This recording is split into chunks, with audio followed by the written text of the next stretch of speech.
Assalamualaikum warahmatullahi wabarakatuh. Sahabat sekalian, bertemu kembali dengan saya, Dr. Yan. Hari ini, viewer kita, subscriber kita, dengan ID user JG6 menanyakan, Dok, saya mau bertanya, kenapa pada saat saya selesai berhubungan, selalu mengeluarkan darah? Sahabat sekalian, ketika seorang pasangan melakukan hubungan seksual, bersanggama atau bahasa medisnya adalah coitus, kemudian mengeluarkan darah, itu istilah kita adalah perdarahan pasca sanggama, atau juga disebut contact bleeding, atau juga disebut postcoital bleeding. Coital itu berhubungan seksual. Sebelum saya membahas khusus tentang perdarahan pasca sanggama, saya jelaskan dulu sumber-sumber yang bisa mengakibatkan perdarahan pada jalan lahir. Sahabat sekalian, tentunya gampang dipahami bahwa darah atau perdarahan pada organ wanita yang rutin terjadi adalah darah menstruasi. Kenapa ini saya sebut? Karena bisa saja perdarahan pasca sanggama itu berkaitan mungkin karena pola haidnya yang tidak teratur. Misalnya setelah haid bersih, tapi ada perdarahan di antara dua haid. Sehingga ketika seseorang berhubungan, yang dirasakan adalah keluar darah. Padahal sebenarnya memang dari darah haid. Kemudian yang lanjutan adalah bahwa perdarahan di dalam melalui vagina bisa berasal dari berbagai tempat. Yang pertama adalah dari rahim, artinya dari kandungannya. Ya tadi yang saya ulang tadi darah menstruasi tadi. Yang kedua adalah perdarahan yang disebabkan dari mulut rahim. Nanti saya tunjukkan gambar sehingga bisa gampang dipahami. Dan yang ketiga adalah akibat atau karena ada sesuatu di vaginanya. Jadi saya ulangi bahwa perdarahan pasca sanggama bisa terjadi karena darah itu berasal dari rahim, yang kedua dari mulut rahim, dan yang ketiga dari vagina. Nah, sehingga ketika ada perdarahan pasca sanggama memang harus dipastikan nih, harus diperiksa sumber perdarahannya dari mana. Apakah dari rahim, apakah dari mulut rahim, apakah dari vagina. Nah, sekarang kita kembali ke pertanyaan awal. Tadi dikatakan bahwa setiap kali berhubungan keluar darah. Nah, dari pernyataan ini kelihatan bahwa kemungkinan bukan dari darah menstruasi. Karena sangat jarang wanita yang memang pola haidnya begitu kacaunya, sehingga sepanjang siklus itu setelah selesai haid, kemudian di antara dua haid itu selalu flek-flek, itu sangat jarang. Memang ada tapi jarang sekali. Sehingga pada kasus ini darah yang berasal dari rahim, yang berasal dari darah menstruasi, kemungkinan besar tidak. Karena disampaikan oleh penanya kita selalu berdarah ketika berhubungan seksual. Sehingga saat ini kita anulir bahwa kemungkinan bukan dari darah haid atau karena ada perdarahan flek-flek spotting di antara dua haid. Sehingga sekarang tinggal ada dua macam nih penyebabnya. Apakah dari mulut rahim atau apakah dari vagina. Sahabat sekalian, ketika perdarahan itu dari vagina, penyebabnya sebenarnya tidak cukup banyak. Misalnya adalah karena radang atau karena infeksi. Atau misalnya ada penyakit, misalnya prakanker atau kanker dari vagina. Dan itu biasanya pasien sudah aware. Aware artinya sudah punya gejala, misalnya keputihan berulang, berhubungan nyeri, dan sebagainya.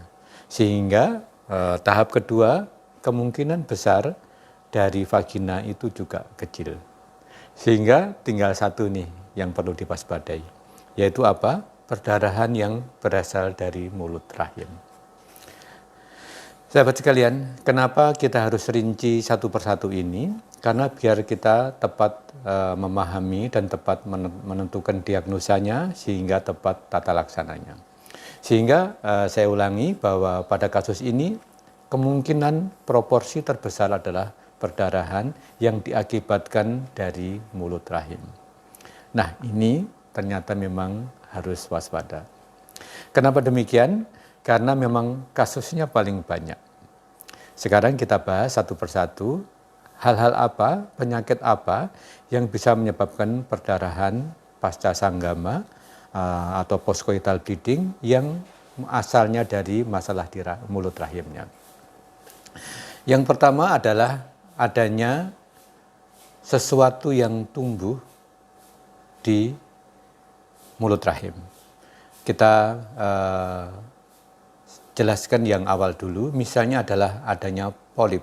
Kita bicara yang ringan dulu nih.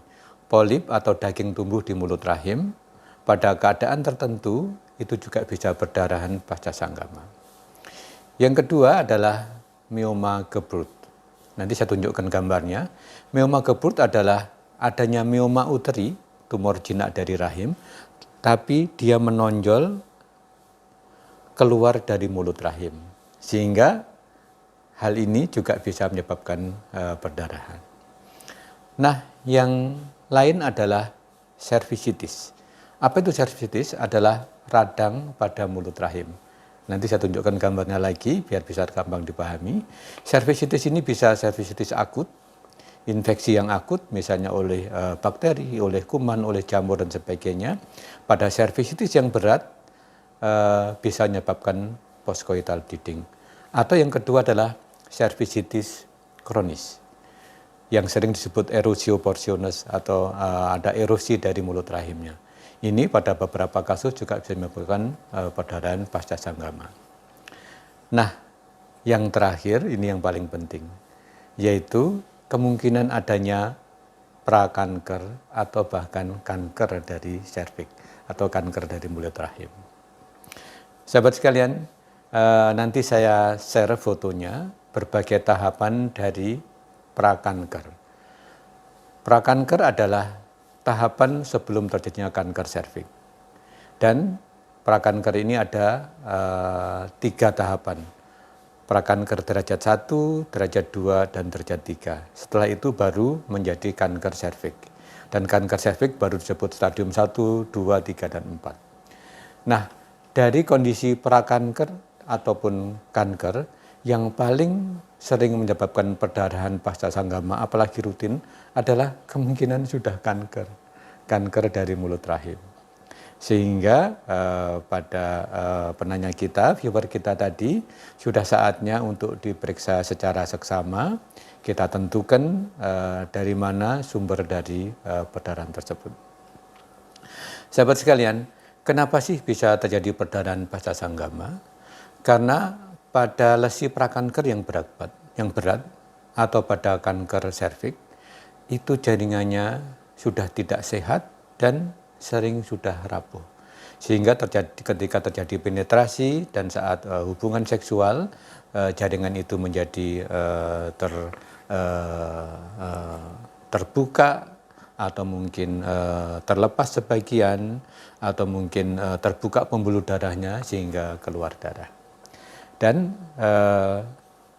mungkin menarik untuk disampaikan bahwa ternyata sebagian besar pasien kanker serviks di Indonesia itu datang atau baru mencari pengobatan ketika terjadi perdarahan pasca sanggama. Dan jarang yang misalnya kok saya keputihan berulang, kadang-kadang belum aware, tapi ketika sudah terjadi perdarahan pasca sanggama baru periksa ke rumah sakit, ternyata sudah didapatkan suatu kanker. Jadi demikian sahabat, deskripsi singkat tentang perdarahan pasca sanggama ini, semoga memberikan pemahaman yang lebih baik dan tentunya kita lebih waspada dan lebih care terhadap kesehatan kita. Demikian, take care, stay healthy, see you tomorrow. Mari dukung channel ini dengan memberikan like, share, comment, and subscribe.